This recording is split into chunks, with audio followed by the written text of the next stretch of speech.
Distant dreams শিরোনামের এই মাইক্রোফিল্মে এক সাধারণ পরিবারের চোখ দিয়ে চীনা বিমান বাহিনীর উন্নয়ন, রূপান্তর ও অগ্রযাত্রার গল্প তুলে ধরা হয়েছে।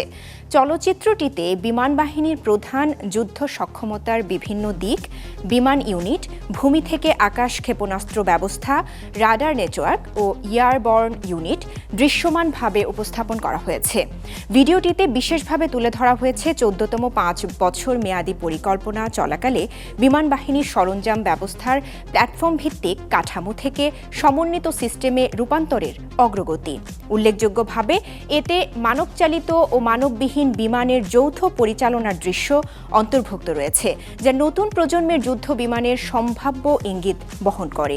পুরো চলচ্চিত্র জুড়ে ফুটে উঠেছে বিমান বাহিনীর অফিসার ও সেনাদের দায়িত্ববোধ, গভীর দেশপ্রেম এবং সেনা ও সাধারণ মানুষের আন্তরিক সম্পর্কের মানবিক গল্প, যা ডিস্ট্যান্ট ড্রিমসকে কেবল প্রযুক্তিগত উন্নয়নের নয় বরং হৃদয়ের কাছাকাছি এক দেশপ্রেমের চলচ্চিত্রে রূপ দিয়েছে।